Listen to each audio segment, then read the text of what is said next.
Chaque matin, avant même 8 heures, des milliers de Vietnamiens attendent déjà devant cette place.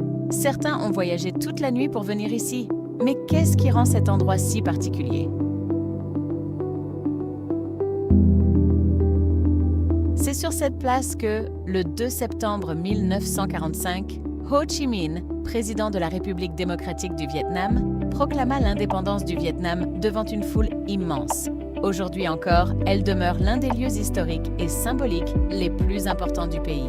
La visite du mausolée dure seulement quelques minutes. On avance lentement, en silence, sans jamais s'arrêter. À l'intérieur repose le corps embaumé de Ho Chi Minh, gardé en permanence.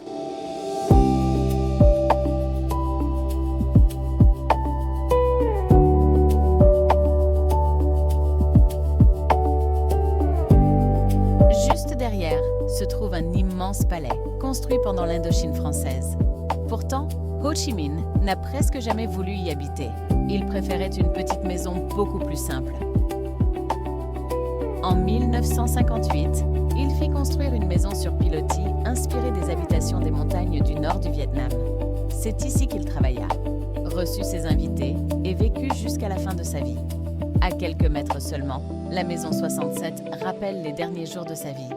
Plus loin, le musée raconte aussi son parcours, y compris les années qu'il passa en France au début du XXe siècle.